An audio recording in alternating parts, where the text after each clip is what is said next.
Of price elasticity. तुम्ही काल काय शिकले? Types of elasticity, types of price elasticity.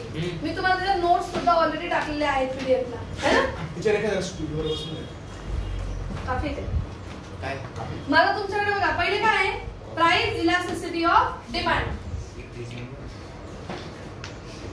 Page number क्या? थर्ड बी लेसन निकाल ना.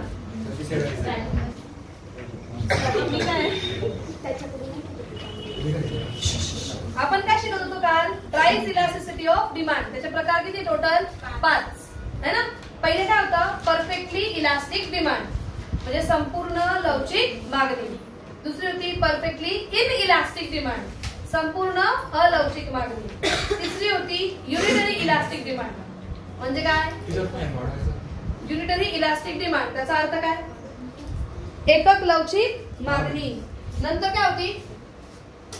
रिलेटिव्हली इलास्टिक डिमांड म्हणजे जास्त लवचिक मागणी आणि रिलेटिव्हली इन इलास्टिक म्हणजे कमी लवचिक मागणी, है ना. यांची व्याख्या करताना तुम्ही सगळ्यात पहिले कोणती घेताय? Perfectly elastic demand. No change in price or slight change in price.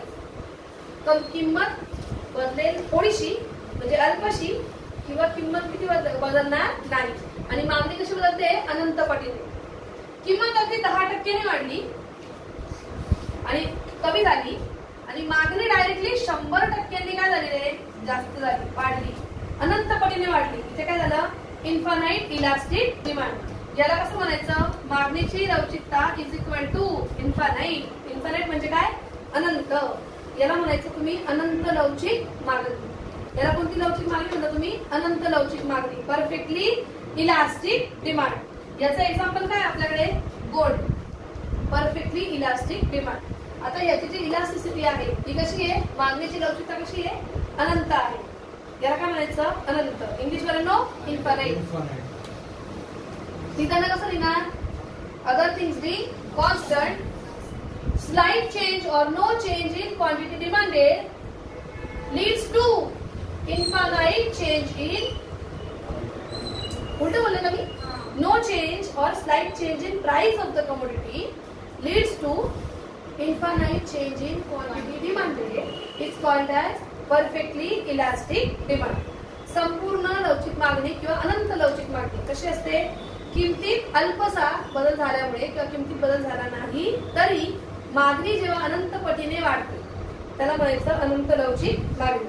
याचं एक एक्झाम्पल दिलेलं आहे त्यांनी आपल्याला. कसलं? गोल्ड, सोनं. किंमत वाढव नाही वाढव याची मागणी काय होत राहते? वाढतच राहते. किंमत थोडीशी जरी बदलली तरी याची मागणी काय होते? अनंत पटीने वाढते, है ना. थोडीशी किंमत बदलली, समजा 10% किंमत कमी झाली, प्रत्येक जण सोनं घ्यायला का?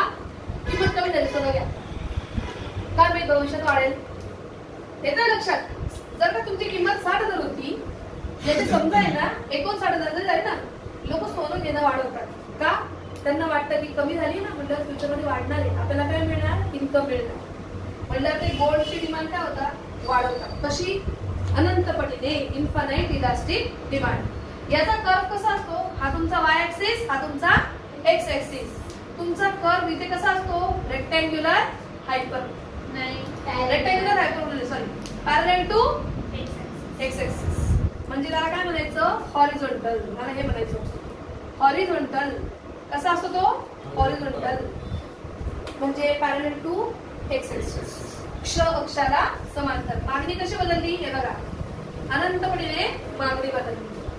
किंमत फक्त अगदी 10% कमी झाली आणि मागणी अनंतपणे बदलली. याला म्हणायचं संपूर्ण लवचिक मागणी, परफेक्टली इलास्टिक डिमांड.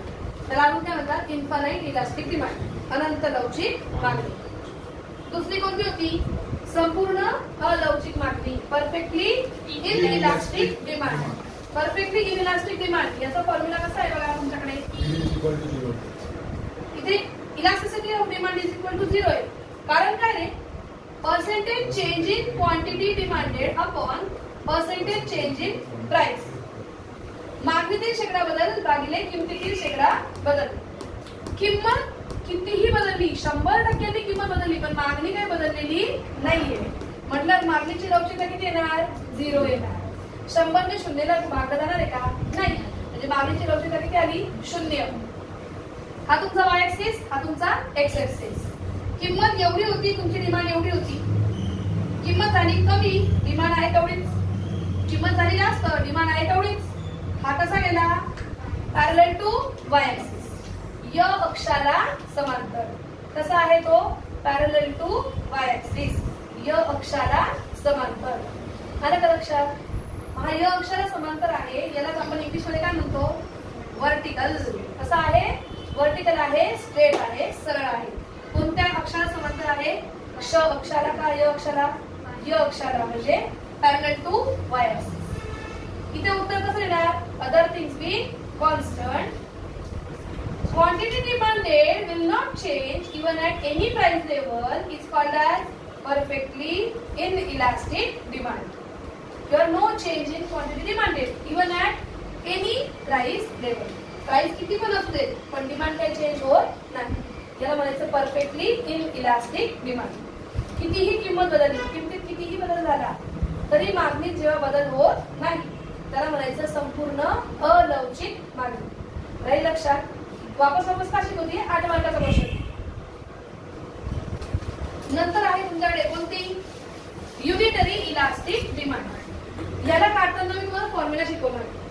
फॉर्म्युला काय तुमचा? Percentage change in quantity demanded upon percentage change in price. मागणीतील शेकडा बदल भागिले किमतीतील शेकडा बदल. मी तुम्हाला हे शिकवताना तुमची मागणीची लवचिकता मोजण्याची पद्धत, method of measuring price elasticity of demand, जी पहिली पद्धत आहे ती पण इथे शिकवतीये तुम्हाला. पहिली पद्धत काय भाऊ? तिचं नाव आहे गुणोत्तर पद्धत. गुणोत्तर रेशो. गुणोत्तर रेशो. पर्सेंटेज मेथड म्हणजे शेकडा. प्रपोर्शनेट म्हणजे प्रमाणित. तिघांचा अर्थ एकच. ठीक आहे? टक्केवारी. कसं करायचं बघा इकडे. फॉर्म्युला तुम्हाला ऑलरेडी मी सांगितलेला आहे. कसा बरं? बदल भागिले जुने गुणिले 100. हे कसले? डिमांडचे. पुन्हा बदल भागिले जुने गुणिले 100. हे काय आहे? प्राइस म्हणजे किंमत. चला मग एक्झाम्पल देते. किंमत होती तुमची 10, तेव्हा डिमांड होती तुमची 100. किंमत झाली 5, डिमांड झाली 150. चला मग ही काय आहे? प्राइस, ही आहे डिमांड. सांगा प्राइस मध्ये किती बदल झाला? आपल्याला फॉर्म्युला लिहायचा आहे. प्राइस कितीने बदलली? 5 ने. जुनी किती होती? 10 गुणिले 100. चला डिमांड कितीने बदलली? 50 ने. जुनी किती होती? 100 गुणिले 100. 100 गया 100 गया, कितना बचा? 50%. कितना बचा? 50%. शून्य गेला 5 आहे 50. किती उरले? 50. 50 एका 50. Elasticity of demand is equal to किती आली? 1 आली. कळलं काय? असं सॉल्व्ह करायचं आहे का तुम्हाला? याचं तुम्हाला सॉल्व्ह करायचंय. समजलं का? नक्की कळलं? कोणती पद्धत आहे ही? Unitary elastic demand. पण पद्धत कोणती आहे? मेथड कोणती आहे? रेशो मेथड किंवा मग प्रपोर्शनेट मेथड किंवा मग पर्सेंटेज मेथड. गुणोत्तर पद्धत, शेकडा पद्धत किंवा प्रमाणित पद्धत. हा हे असं सॉल्व्ह करायचं ना. एक एक्झाम्पल घ्यायचं, त्याला सॉल्व्ह करायचं पेपर मध्ये. 2 पद्धती ना तुम्हाला. मग पहिले ही एक पद्धत आहे, तिची पहिले डेफिनेशन द्यायची. मी लिहून देईल तुम्हाला, सांगेल तुम्हाला कशी मार्क करून देईल. ती डेफिनेशन द्यायची, हा फॉर्म्युला द्यायचा, हे त्याचं एक्झाम्पल द्यायचं. हे असं आलं एक्झाम्पल. टेबल बनवायचा याचा तक्ता. इथं म्हणायचं काय बरं? इथं काय म्हणशील तू? पर्टिक्युलर रे. हे काय तुमचे पर्टिक्युलर से. हा सिच्युएशन नंबर 1 आहे आणि ही सिच्युएशन नंबर 2 आहे. हे असं एक्झाम्पल द्यायचं, मग त्या एक्झाम्पलला असं सॉल्व्ह करून टाकायचं. हे लिहायचंय का तुम्हाला? हो. हे नाही लिहायचंय. हा फॉर्म्युला आणि हे असं आन्सर द्यायचं. कळलं का? हा फॉर्म्युला आणि असं आन्सर लिहायचं. मी तुम्हाला नंतर देईल तेव्हा त्याचा फोटो काढा. आता नका काढायचं. हे कळलं? आता त्याला वक्र काढूयात आपण. वक्र किती तुमची प्राइस बघा. प्राइस किती आहे? 5 च्या पुढे ते 5, 10, 15, 20. 5, 10, 15, 20. डिमांड बघा 50, 100, 150, 200. 50, 100, 150, 200. चला इकडे बघा, 10 रुपये किंमत असताना किती मागणी होती? 100 इतकी मागणी होती. किंमत झाली 5 रुपये, मागणी किती झाली? 150 इतकी झाली. हा कर्व मी ते ड्रॉ केला. हा कर्व कसा आहे? रेक्टँग्युलर हायपरबोला, आयताकृती परिवलयाच्या आकाराचा आहे. कसा आहे? परिवलयाच्या आकाराचा आहे. आलं का लक्षात? हा कोणता कर्व आहे? टीडी. मम मागणी होत राहते. तिकडे बघा ना, किंमत 50% कमी झाली तर मागणी 50% वाढली. त्याला कोणती मागणी म्हणतात? एकक लवचिक मागणी, युनिटरी इलास्टिक डिमांड. एक्सप्रेशन कसं द्यायचं याचं? Percentage change in quantity demanded is equal to percentage change in price of the commodity is called as unitary elastic demand. एकक लवचिक मागणी. मागणीतील शेकडा बदल किमतीतील शेकडा बदलाच्या इतकाच जेव्हा मागणीत शेकडा बदल होतो त्याला एकक लवचिक मागणी असे म्हणतात. कळलं का? आणि इथे वक्र कसा असतो? परिवलयाच्या आकाराचा असतो. कळलं? चला, चौथा कोणता होता तुमच्याकडे? Relatively elastic demand. मागणी किती बदलली आहे? 175%. 175 ने मागणी बदलली. चला मग आपल्याला कर्व पुन्हा ड्रॉ करायचा आहे, फॉर्म्युला द्यायचा आहे. बदल भागले तर तुम्हाला माहिती ना ऑलरेडी. चला, पहिले कोणाचा बदल द्यायचा? डिमांडचा. पाहू, मागणी किती बदलली? 75 ने. ओरिजिनल किती होती? 100 गुणिले 100. चला, प्राइस किती बदलली? 5 ने. ओरिजिनल किती होती? 10 इंटू 100. 100 गेले 100 गेले. किती टक्के आले? 75%. शून्य गेला 5 आहे 50%. 25 गुणे 50, 25 3 75. 3 भागिले 2 केले 1.5 आले. इलास्टिसिटी ऑफ डिमांड ही 5 आहे. एकापेक्षा मोठी का छोटी? मोठी. एक छोटा आहे 1.5, मोठी. मागणीची लवचिकता कशी आली? एकापेक्षा जास्त आली है की नाही? चला कर्व ड्रॉ करू. इकडे बघा, चला लक्ष द्या, इथे कर्व ड्रॉ करायचा आहे तुम्हाला. मागणी किती वाढली रे भाऊ? हो 75. 175 है ना? 75 वाढले ना, है ना? हे बघा, 10 रुपये किंमत होती, मागणी किती होती? 100. हा इथे एक डॉट जोडला. किंमत 5 झाली, मागणी किती झाली रे भाऊ? 175%. कशी झाली? 175%. हा कर्व कसा गेला? फ्लॅटर. हा कर्व कसा आहे?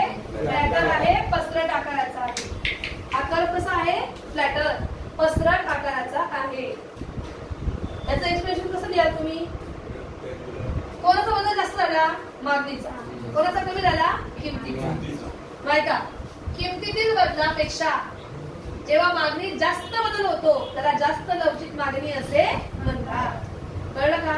सुरुवातीला काय द्यायचं? इतर परिस्थिती स्थिर असतात. कळलं?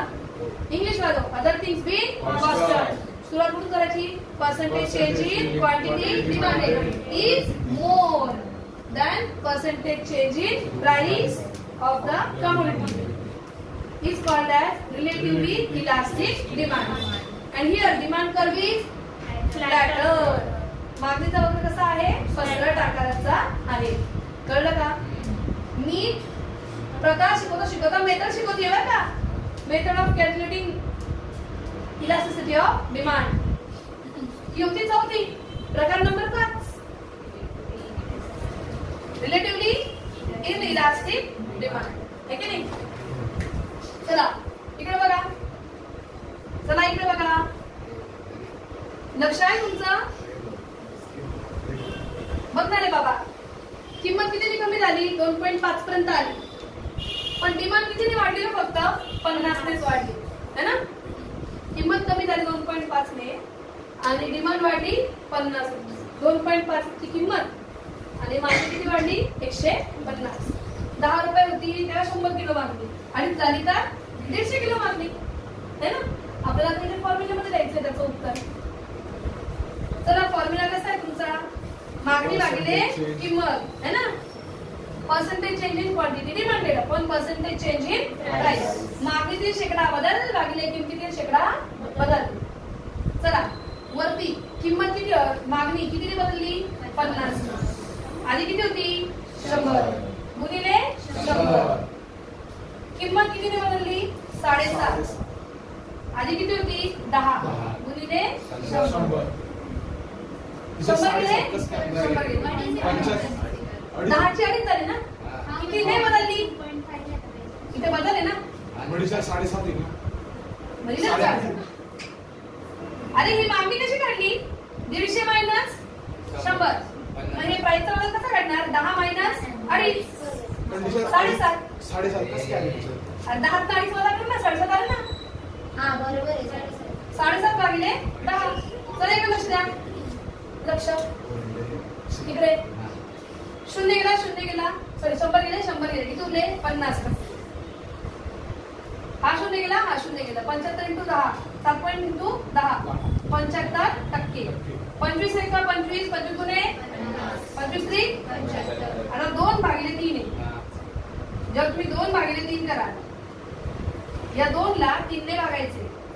3 0 0 2 खाली आला पॉइंट मारला 0 घेतला 3 18 पुन्हा 2 आला 3 18. हेच चालणार आहे म्हटलं 0.66. एकापेक्षा कमी का एकापेक्षा जास्त एकापेक्षा कमी लेसर दॅन 1. पण टीचर आपलं काय करायचं याच्या जागी दुसरं उदाहरण घेतलं. हा पण आपल्याला काय करायचंय रिलेटिव्हली इनइलास्टिक डिमांड कमी लवचिक मागणी म्हणजे किंमत जास्त बदलतीये आणि मागणी कमी बदलते त्याला म्हणायचं कमी लवचिक मागणी. एक्झाम्पल आपल्याला हवं ते करू शकतो आपण पण जर का दिलेलं आहे तर एकदा ते समजलंय घ्यायचं. नाही नाही नाही मेथड न्यायची तुला. मग हे कधी करायचंय हे कधी करायचंय हे मी तुम्हाला काय शिकवतीये. एकीकडे method of calculating elasticity of demand ही पहिली मेथड आहे. हिचं नाव आहे प्रपोर्शनेट मेथड.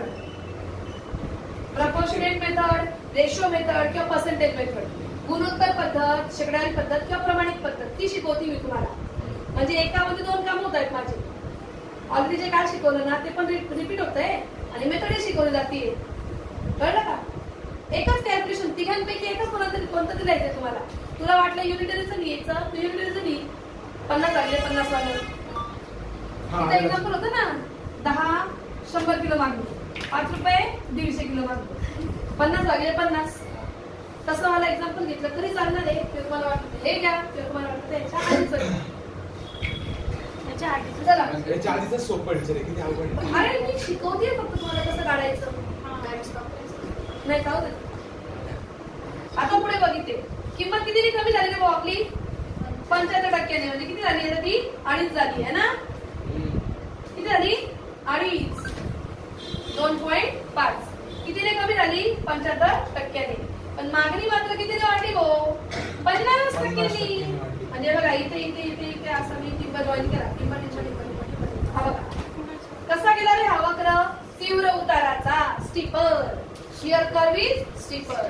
इथे डिमांड कर्व कसा आहे स्टीपर आहे. इकडे पाय percentage change in quantity demanded is less than percentage change in price. किमतीतील बदलापेक्षा मागणी बदल कसा आहे कमी. अबे किंमत 75% बदलली आणि मागणी 50% बदलली कमी आहे ना. त्याला म्हणायचं कमी लवचिक मागणी. इथे वरती मागणीतील शेकडा बदल आहे. मागणीतील शेकडा बदल आहे हा आणि खाली काय आहे किमतीतील शेकडा बदल. मग याला तू काय म्हणशील किंमत बदलली 50% आणि मागणी बदलली 50%. जास्त आहे का कमी लवचिक मागणी आहे. कमी लवचिक मागणी आहे. अरे बाबा किंमत 75% बदलतीये. तू इंग्लिश मध्ये उत्तर किंमत 75% बदलते आणि डिमांड फक्त 50% वाढली. बदल डिमांडचा कसा आहे कमी आहे.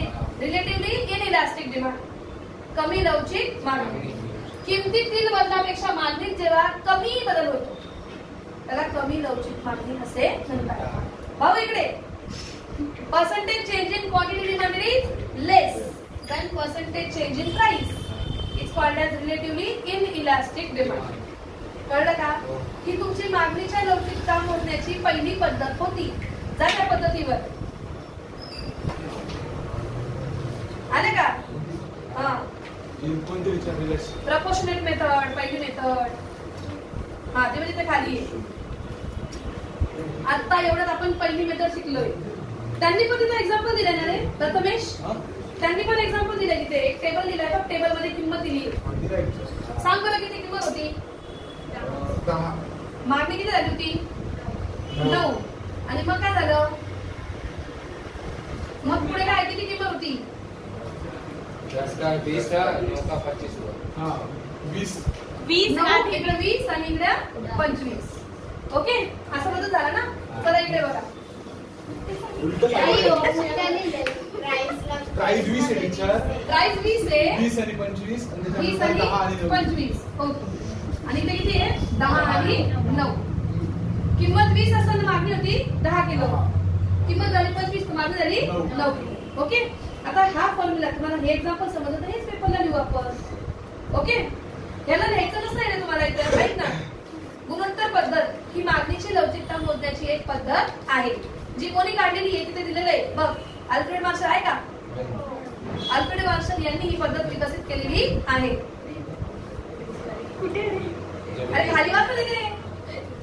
हाँ दिले टीचर. अल्फ्रेड मार्शल यांनी ही पद्धत काढलेली आहे. इकडे इकडे. मग आता इथे बघा, इकडे बघा वरती फॉर्म्युला त्यांनी काही पण दिलेला असतो. आपल्याकडे एक फॉर्म्युला आहे already. Percentage change in quantity demanded upon percentage change in price. मागणीतील शेकड़ा बदल भागिले किमतीतील शेकड़ा बदल. ऐसा लिखने का, उसके बाद मैंने जो बताया है भाई बस वैसा ही करने का. इकडे बाहेर आहे. चल इकडे बाहेर. ओरिजिनल प्राइस किती होती तुझी? 20. खाली 20 दिले. बदल किती झाले? अरे इथं किंमत आहे ना भाऊ. बदल किती झाला? 5.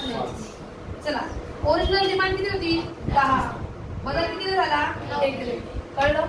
तुम्हाला नाही जमलं ना असं तर मी सोपं सांगते बघा. 10 मधनं गेले 9 आणि इथे 25 मधनं गेले 20. कळलं? 10 मधनं 9 गेले किती उरला? 1 भागिले 10 गुणिले 100.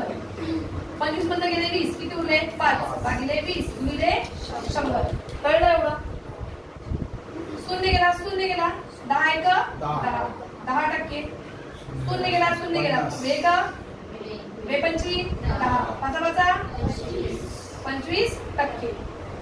10 ला 25 ने भागायचं है की नाही? कडधरी कोण आएगा? 10 आएगा.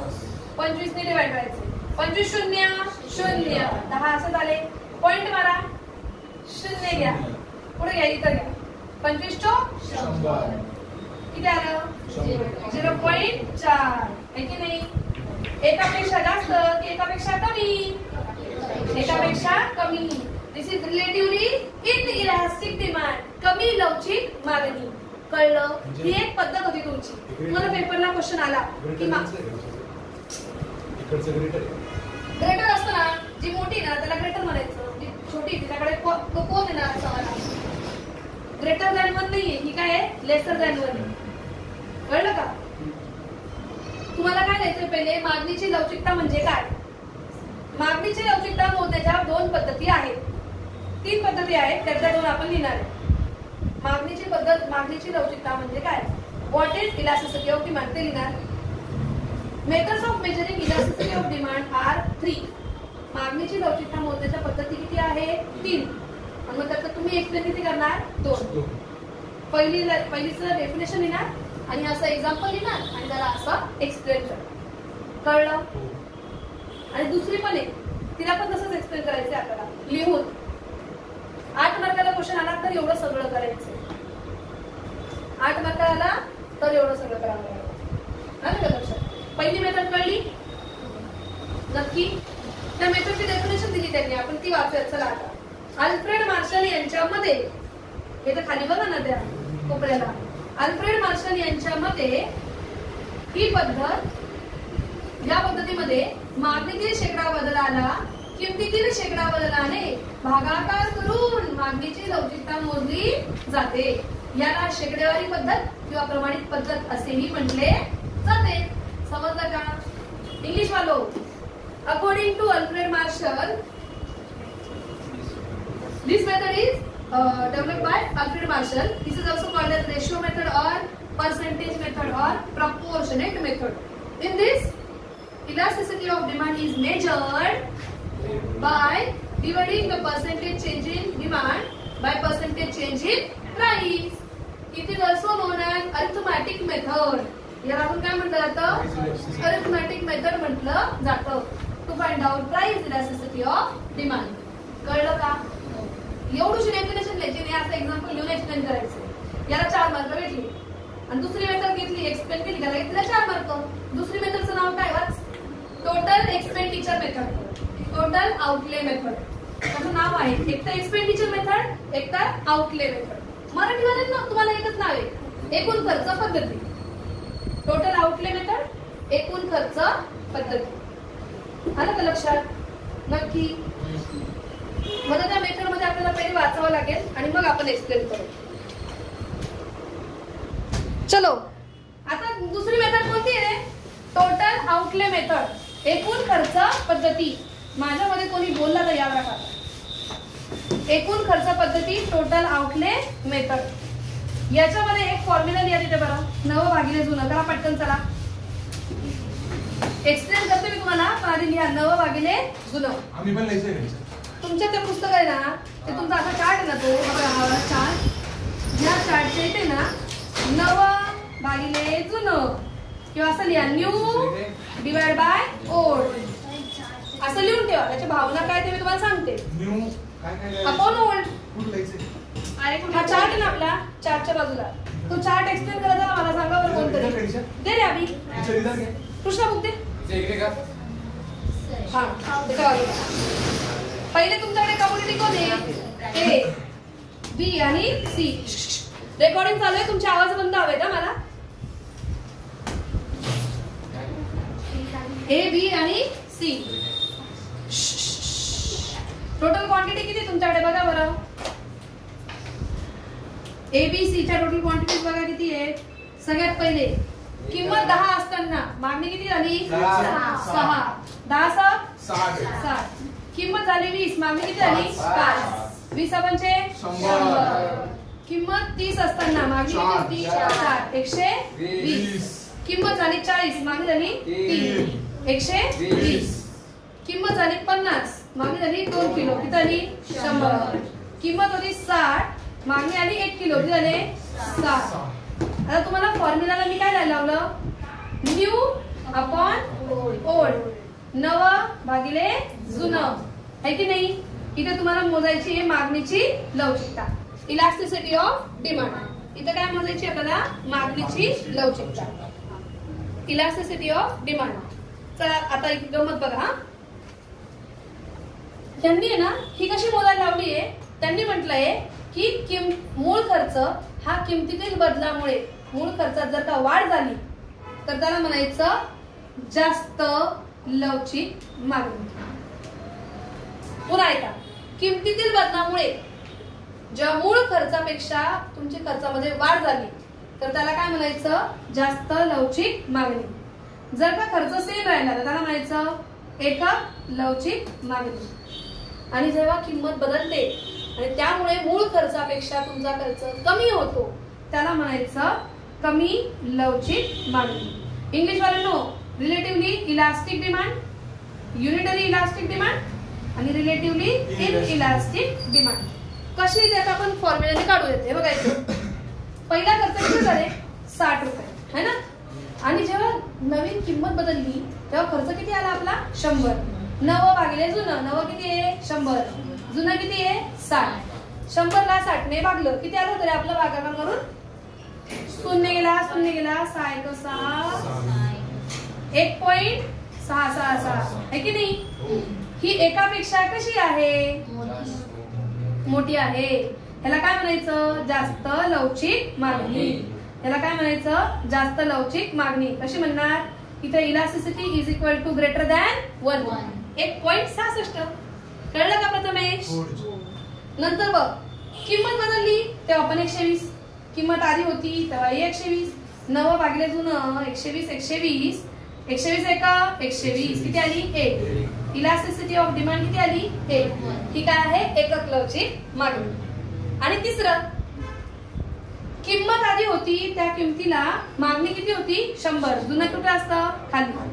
आणि किंमत बदलल्यामुळे तुमचा खर्च किती बदलला? 60 इतका. शून्य गेला, शून्य गेला. 6 आणि याला भागायचंय. बे त्रिक 6, बे पंची 10. भागाकार केला, 5 ने 3 ला भागलं तर किती येतात? 5 शून्य 0. 3 शून्य घेता, 5 सका 30. 0.6. मागणीची लवचिकता ही कशी आली रे? एकापेक्षा कमी आली. Less than 1. Relatively in elastic demand. यात तुम्हाला लिहिताना कसं लिहायचंय त्यांनी खूप छान एक्सप्लेन केलंय बघा तुम्हाला. This method is also develop by professor Alfred Marshall. ही पण अल्फ्रेड मार्शल काकांनीच काढलेली डेफिनेशन आहे, मेथड आहे. In this method total amount of expenditure before and after the change in price is compared. कोण कम्पेअर करायचं? एकूण खर्च. किंमत बदलायच्या आधी आणि किंमत बदलायच्या नंतर. आधीवाला खाली, नंतरवाला वरती. कोणता वाला खर्च? एकूण वाला खर्च. Total expenditure before and after change in price. जुना वाला नीचे, नया वाला ऊपर. कळलं का? याला काय म्हणायचं? आता इथे बघा, जेव्हा किंमत बदलल्यामुळे एकूण खर्चात वाढ झाली, जेव्हा किंमत बदलल्यामुळे एकूण खर्चात वाढ झाली त्याला म्हणायचं जास्त लवचिक मागणी. किंमत बदलल्यामुळे एकूण खर्चात वाढ झाली नाही, एकूण खर्च समान आहे त्याला म्हणायचं एकक लवचिक मागणी. आणि जेव्हा किमतीत बदल झाल्यामुळे एकूण खर्च हा कमी झाला त्याला म्हणायचं कमी लवचिक मागणी. कळलं का? एवढी सोपी साध्या शब्दामध्ये एक लाईन मध्ये उत्तर आहे तुमचं. कळतंय? इंग्लिश वाल्यांनो किती सुंदर अशी लाईन आहे बघा ना. Wien with a given change in price of a commodity total outlay increases. एवढेच आउटले म्हणजे खर्च. जिथे तुम्ही जाऊन खर्च करता त्याचं नाव आउटलेट. पोरांनो, जिथे जाऊन तुम्ही खर्च करता त्याचं नाव आउटलेट म्हणजे दुकान. आउटलेट मध्ये तुम्ही जाऊन करता आउटले म्हणजे खर्च. कळलं? बघा, due to change in price, तुम्ही तुम्हाला असं नाही लिहायचंय तर तुम्ही तसं लिहा, मी सांगितलं असं. Due to change in price total expenditure increases is called as relatively elastic demand. When there is change in price but total expenditure does not changes, it's called as unitary elastic demand. And where due to change in price total expenditure decreases, is called as relatively inelastic demand. कळली का method? नक्की. यांनी खूप काही explain केलंय. तुम्हाला 8 मार्काला लिहायचंय. खूप काही एक्सप्लेन केलं गेलंच पाहिजे असं काही नाहीये, पण दोन्ही मेथड तुम्हाला एक्सप्लेन करायचे. कोणत्याही 2 पद्धती विचारतात ते. कोणत्याही 2 विचारतात म्हटल्यावर पहिल्या 2 लिहिल्या तरी काफी आहेत. तिसरी ह्या पुस्तकामध्ये जरा कन्फ्युजिंग आहे. तिसरी मी तुम्हाला आपलं जेव्हा सिलेबस कम्प्लीट होईल त्याच्यानंतर ती तिसरी शिकवणार, कारण काही लोकांना ती कन्फ्युजिंग वाटते. मग बाकी शिकवायचं ना.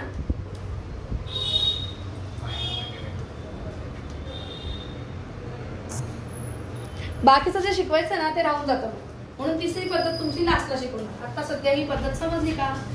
आधीची होती तिला काय नाव आहे? प्रपोर्शनेट रेशियो और पर्सेंटेज. प्रमाणित शेकडेवारी किंवा पर्सेंटेज रेशियोला काय म्हणतात? गुणोत्तर.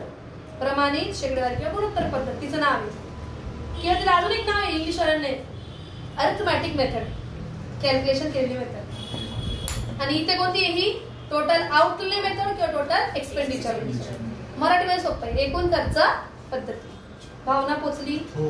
नक्की. ठीक आहे, मराठी.